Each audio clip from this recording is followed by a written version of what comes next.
Galaxy. Yeah. Someone at the door, John, now I'm here to stay. Tell me who the fuck gonna face the music. More brick lane, less screen time. Been cutting back on the daily usage. Bonjour à tous les petits pères, on se retrouve aujourd'hui pour la petite vidéo, enfin sur la prise de sang, vous m'excuserez pour mon petit retard. Super content de vous faire cette vidéo, on est au calme, on va parler vraiment de l'ensemble de la prise de sang, que ce soit de lire les valeurs, qu'est-ce que les valeurs veulent dire, comprendre si c'est des taux bas, des taux élevés, comprendre aussi comment il faut réagir face à des taux faibles ou élevés, etc. S'il y a des compléments à prendre derrière, des compléments à prendre à l'année aussi pour notre santé, des petits gestes du quotidien aussi dans notre alimentation, etc. pour notre santé, et bien sûr, une prise de sang, c'est pour quelqu'un qui fait du body naturel, de la muscu, même tout simplement naturellement, mais aussi pour quelqu'un qui est sous produit. Bien évidemment, moi je vais conseiller à une personne naturelle de faire déjà une prise de sang par an, c'est déjà très bien, si elle n'est pas compétitrice, et jusqu'à 2 prises de sang par an. Pour quelqu'un qui va être sous produit et qui fait de la compète, là on va prendre quelqu'un par exemple, quelqu'un qui a mon rythme, ou quelqu'un qui fait au moins une compétition par an. Après je parle de compétition, mais ça équivaut très bien pour quelqu'un qui est sous cycle la moitié de l'année, les 3/4 de l'année. Là, je conseillerais vraiment au moins minimum 4 à 5 prises de sang par an.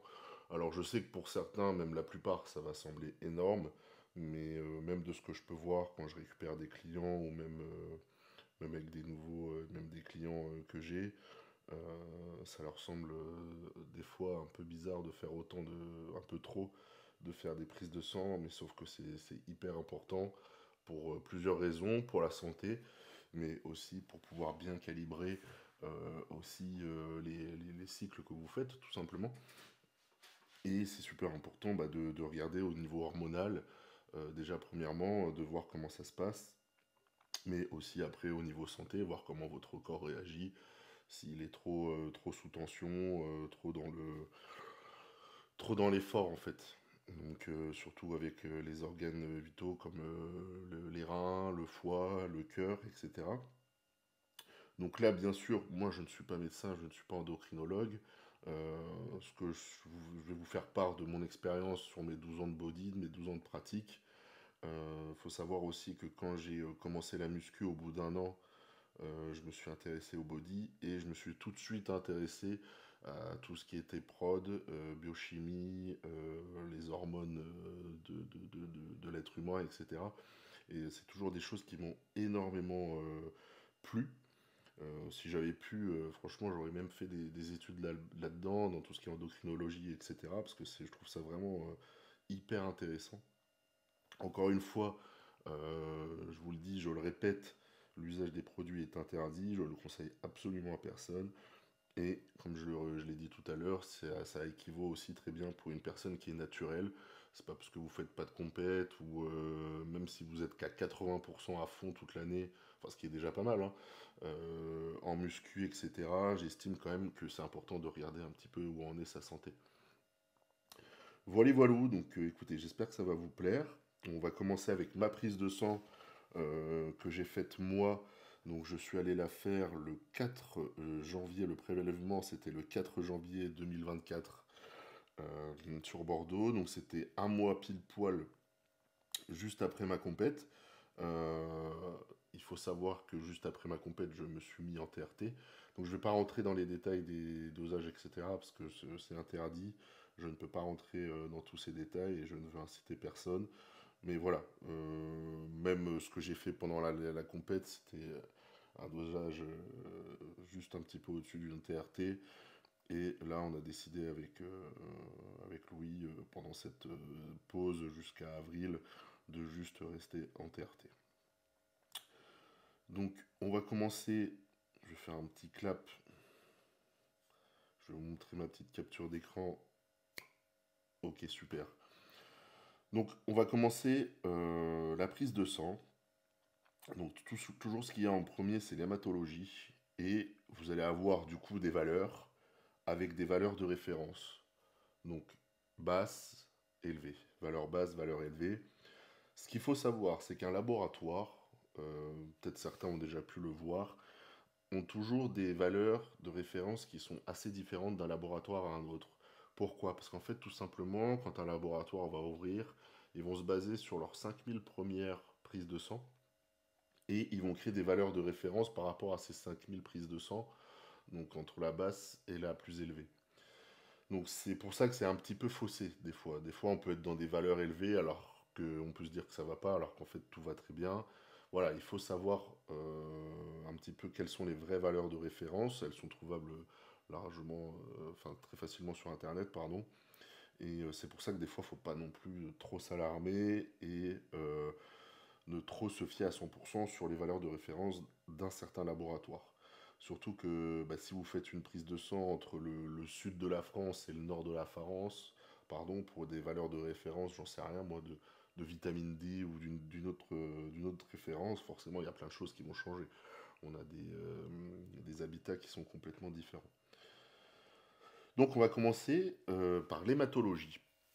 Donc l'hématologie, c'est tout ce qui va être le sang, les globules, surtout les globules rouges, c'est surtout ça qui va nous intéresser.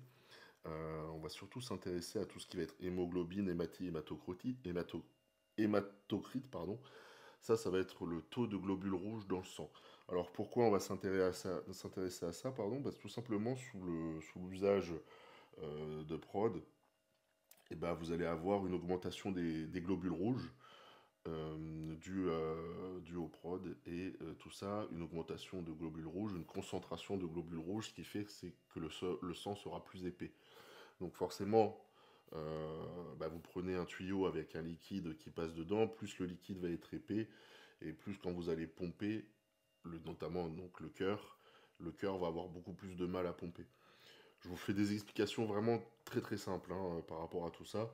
Et donc forcément, si vous avez un sang plus épais, ça va emmener une pression artérielle beaucoup plus grande. Le cœur va avoir beaucoup plus de mal. Donc comme vous l'avez compris, ça peut emmener sur des problèmes cardiovasculaires sur du long terme. Et c'est surtout ça qui tue les bodybuilders. Ce qui tue les bodybuilders, c'est deux choses. Ça va être la pression artérielle. Donc ça va directement jouer sur le cœur. Et cette pression artérielle, après, elle va jouer sur les reins. Ça, on en viendra aussi après.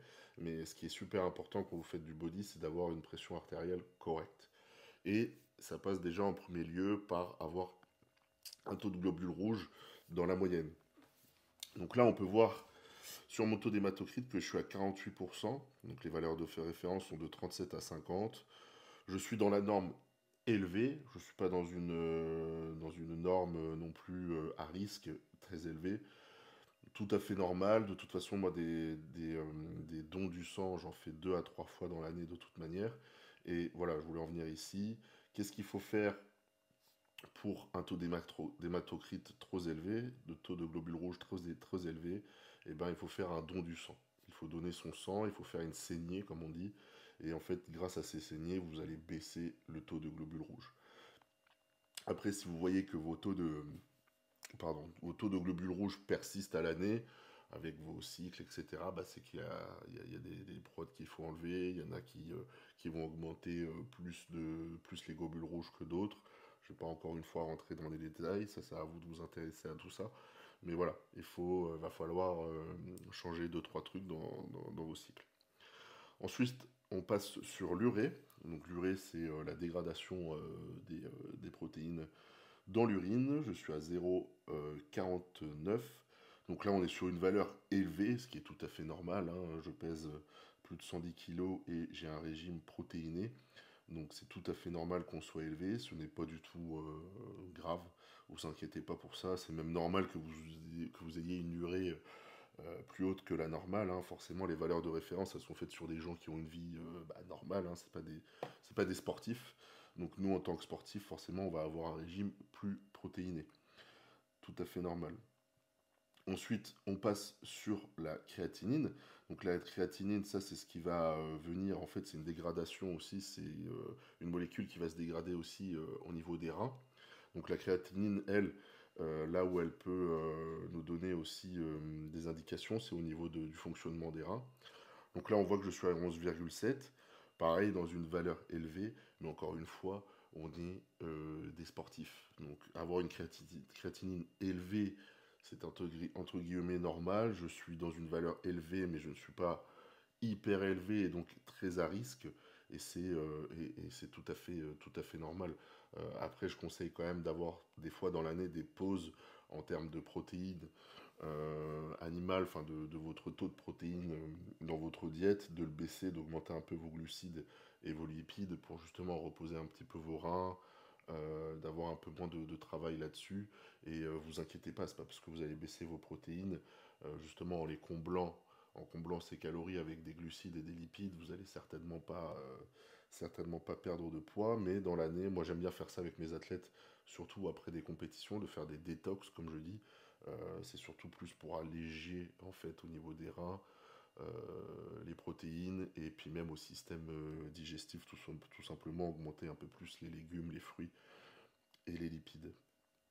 Donc là en plus on peut voir le DFG, donc ça c'est un autre test aussi pour les reins, pardon.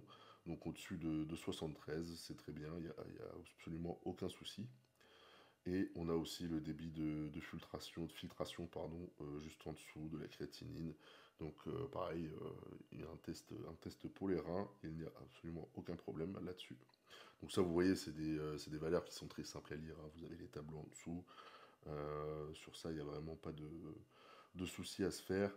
Si vraiment vous aviez des valeurs justement basses sur ça, donc basses sur le DFG et le CKD, là oui, il faudrait commencer peut-être un petit peu à s'inquiéter, se remettre en question, revoir énormément de choses. Si vous consommez assez d'eau, revoir votre régime protéiné, les prods que vous utilisez, depuis combien de temps, etc., etc.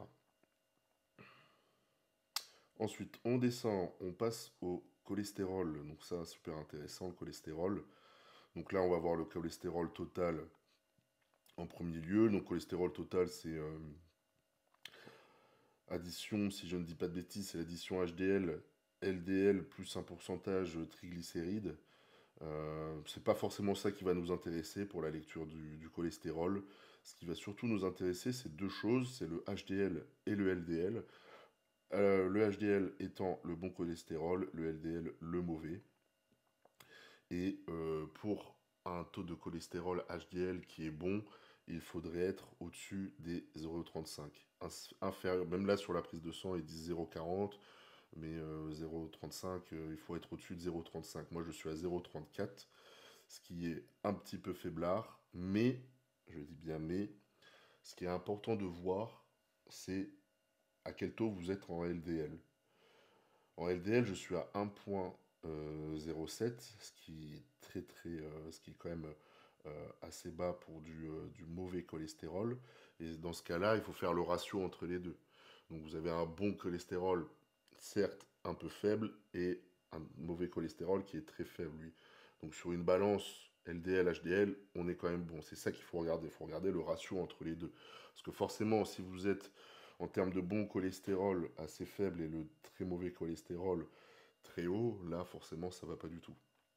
Ensuite, la deuxième chose qu'il faut prendre en compte quand on est sous prod et notamment sous testo, c'est que ça va toucher forcément à notre cholestérol HDL sur le bon cholestérol.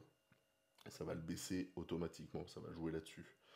Donc sur ça, pour ce qui est du cholestérol HDL, il y a deux compléments que je vous conseille là-dessus. C'est déjà des bons oméga 3 et ça Olympe ne le fait pas, je ne peux pas vous donner de marque, mais de l'ail, de l'extrait d'ail AG ça s'appelle. Ça joue bien sur le bon cholestérol et ça peut vous aider à le regrimper. Après, bien entendu, dans votre diététique, il faut des bons lipides, il faut les augmenter. Moi, depuis, du coup, je les ai un peu augmentés. J'ai augmenté surtout ma source d'oméga 3.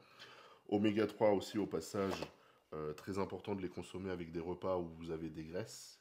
D'accord? Comme ça, vous allez encore mieux assimiler le tout. Qu'est-ce que je voulais vous dire d'autre? Triglycérides, pour ceux qui se demandent, en fait, les triglycérides.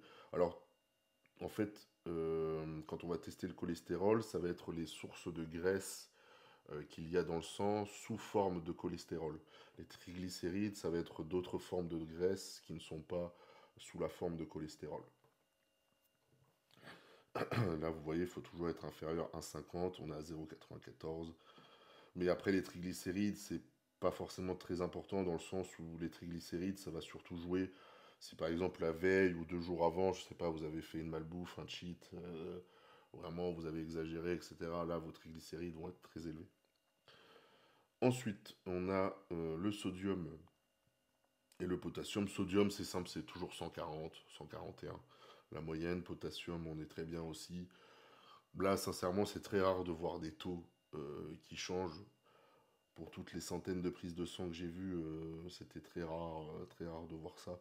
À part un patient une fois, un client, pardon, ça y est, je me prends pour un docteur. À part un client une fois qui a un potassium élevé, mais ça c'était dû à des compléments alimentaires, plus un traitement aussi qu'il avait à côté, mais sinon c'est très rare de... Pardon, excusez-moi. Petit coup de barre. Enzymologie, donc là, transaminase, ça aussi c'est très intéressant. Donc là, c'est tout ce qui va être au niveau du foie. Donc on va avoir deux mesures, ASAT et ALAT. Pourquoi c'est en deux mesures? Tout simplement parce qu'en fait, dans la prise de sang, dans le sang, on va venir chercher des transaminases. On a des traces de transaminases qui ne sont pas, comment dire, à un seul endroit. On va en avoir dans le foie, on va en avoir dans les muscles, etc. Et du coup, ils font ça en deux catégories. Celle qui nous intéresse le plus, c'est le ALAT. ALAT, c'est celle où il va y en avoir dans le foie. Et donc là, je suis à 105, ce qui est un peu élevé quand même. Mais il faut prendre en compte plusieurs choses. C'est que déjà d'une, je suis allé m'entraîner la veille de la prise de sang. Donc ça va créer des dégradations des transaminases au niveau du foie. Donc ça, c'est sûr que ça allait augmenter mes transaminases lors du prélèvement sanguin. Et de deux, on est début décembre, 4 janvier, je vais pas vous mentir, je bois un petit peu d'alcool. J'aime me faire plaisir, hein. Attention, quand je vous dis ça, je suis pas alcoolique, hein, je bois pas tous les soirs. Mais voilà, je profite quand je suis pas en période de prépa, je profite. Et je l'ai toujours fait depuis maintenant quelques années. C'est pas quelque chose qui m'a perturbé dans ma progression ou même d'un point de vue santé. Je suis pas idiot, hein, je vais pas boire quand je suis si je prends des oraux, si je suis en cycle ou que je prépare une compète, etc. Mais voilà, j'aime profiter aussi de la vie. Et comme vous pouvez le voir, je suis à 105. Sincèrement, c'est pas du tout un dosage très élevé. Donc 105, c'était juste le temps de reprendre une diète un peu plus carrée, etc. Elles vont déjà redescendre. Le fait de manger aussi. Oh, pardon. Excusez-moi. Le fait aussi de manger protéiné fait que vous allez avoir un taux de transaminase un petit peu plus élevé. Mais là, on est rien, c'est rien de grave, il n'y a rien d'exagéré. Il faut savoir que le foie aussi, c'est le seul organe qui est capable de se régénérer tout seul. Donc j'ai déjà vu des personnes avec 800 transaminases, c'est très mauvais, hein, bien entendu, mais tout est revenu dans l'ordre, bien évidemment. Ensuite, et il existe aussi également des compléments aussi pour le foie, que j'ai oublié de vous mettre ici, je vais vous le montrer. Je vais me prendre une petite Carnity en même temps, vu que je baille. Donc voilà, j'ai plus la boîte, vous m'excuserez, mais je prends ça de chez Olympe, et pas plus. Sincèrement, ça fait grave le taf. Je prends 2 capsules le matin à jeun et 2 capsules le soir avant de dormir. Et ça fait le taf au niveau du foie. Je l'ai commencé là, juste après cette prise de sang, là, en rentrant de vacances, il me semble. Hop, petite Carnity. Je sais pas si vous en avez sur le site, les gars, je suis vraiment désolé. Parce que des fois, je vous fais la pub de certains compléments et il n'y en a plus sur le site, je suis vraiment désolé. Ah, c'est délicieux. À la cerise. Ensuite, immunologie. Hormonologie. FSH, LH, Estradiol. Donc on va commencer dans l'ordre. Ça aussi, très important. FSH. FSH, c'est tout ce qui va être pour la reproduction. C'est ça qui va créer, en fait, pour faire très simple, les spermatozoïdes. Donc système de reproduction. Là, je suis à 0,2. Là, là j'ai tout dans les choux, ce qui est tout à fait normal car je suis en TRT. je suis sous testo, donc forcément mon système de reproduction est coupé.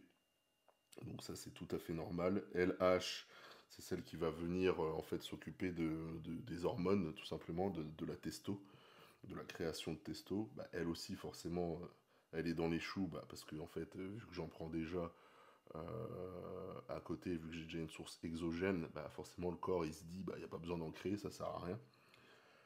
Estradiol, donc ça, estradiol, c'est les estrogènes, hein, c'est l'hormone de la femme, hein, même en tant qu'homme, nous avons. Et forcément, j'ai un taux supérieur à la normale, tout simplement parce que je suis sous une dose de TRT ou j'ai une dose de testo qui est plus haute que la normale.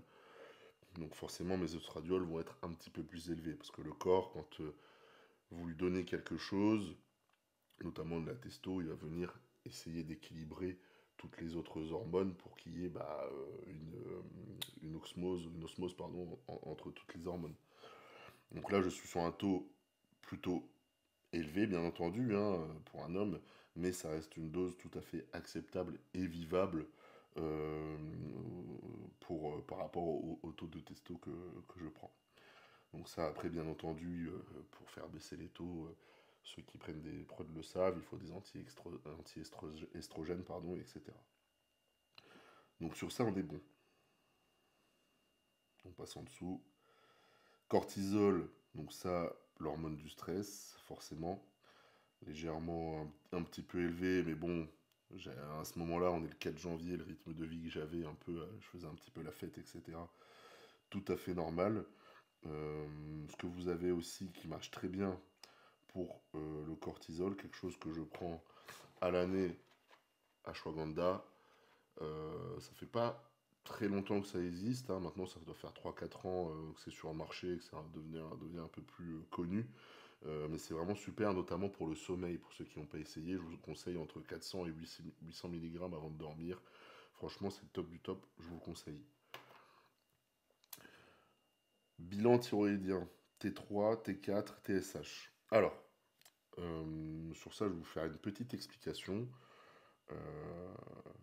La TSH, donc la fonction thyroïdienne, ce qu'on a là, c'est quelque chose qui va s'occuper d'énormément de choses. En fait, ça va venir s'occuper de votre chaleur, du métabolisme, de votre force musculaire. Enfin, ça va s'occuper d'énormément de choses au niveau des hormones, etc.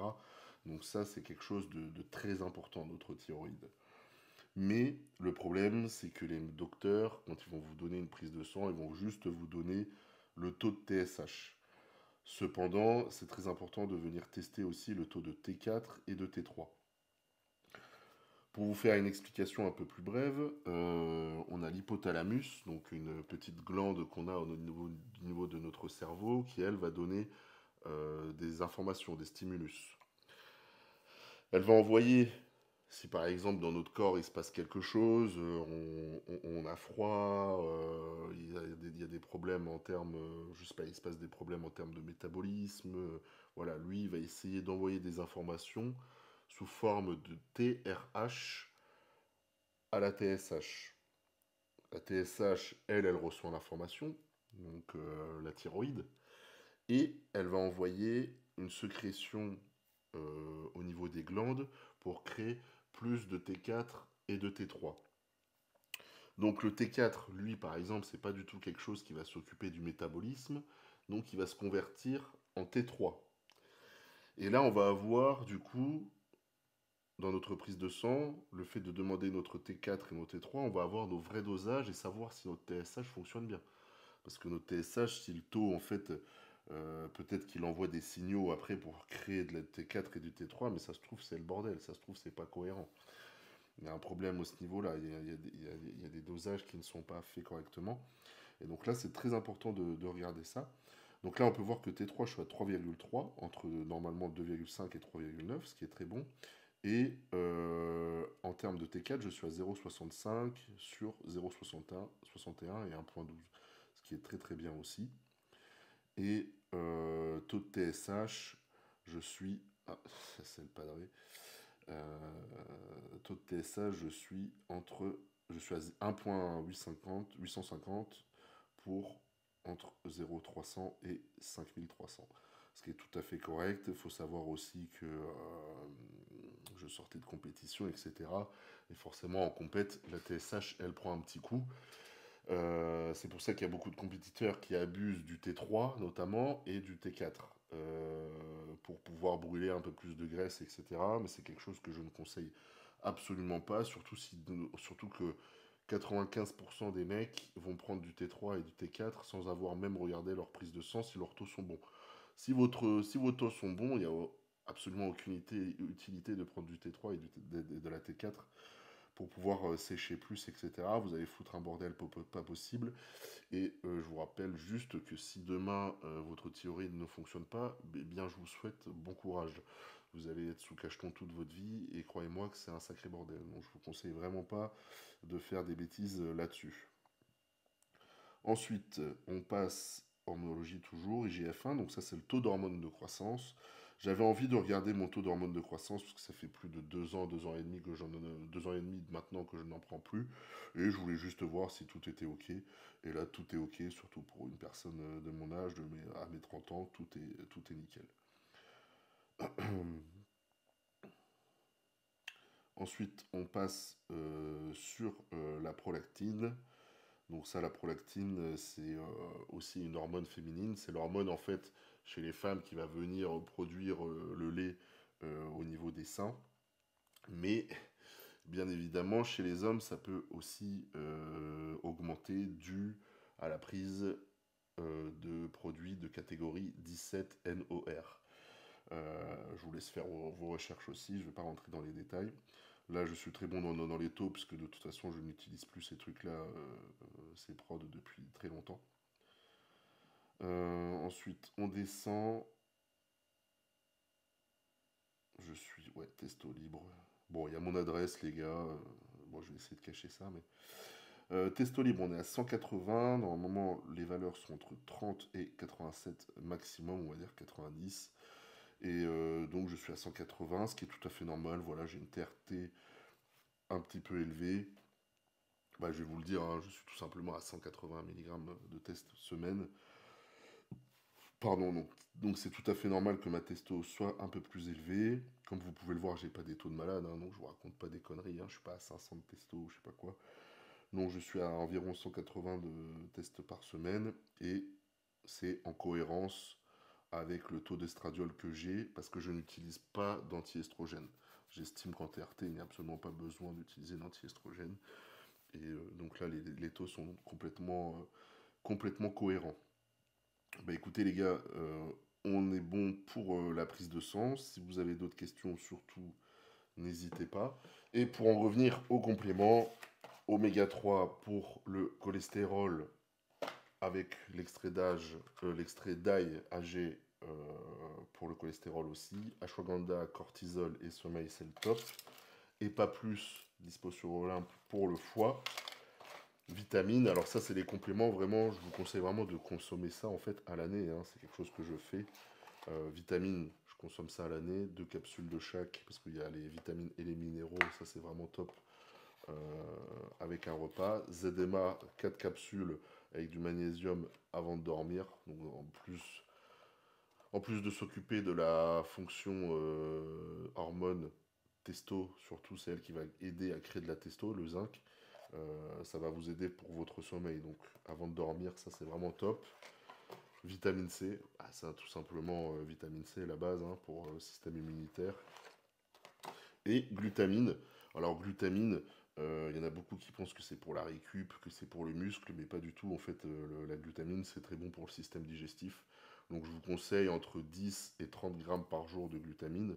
Moi, je prends 10 grammes à jeun le matin et 10 grammes avant de dormir le soir. Et pour le système digestif, c'est vraiment le top du top. Donc voilà les gars, bah écoutez, j'espère que ça vous a plu. Surtout, n'hésitez pas à me poser des questions en commentaire, ça sera vraiment super, ça sera avec plaisir d'y répondre. Et bah, bien sûr, s'il y a quelqu'un qui possède plus d'informations ou qui a des choses à dire sur tout ce que j'ai pu dire, bah, avec un grand plaisir d'échanger. En tout cas, bah, abonnez-vous, la prochaine vidéo sera aussi en fin de semaine. Je compte sur vous pour liker, partager. Vraiment, ça me ferait super plaisir. Et puis, bah, je vous souhaite une bonne soirée, une bonne journée, un bon entraînement, une bonne semaine à vous. Ciao, ciao.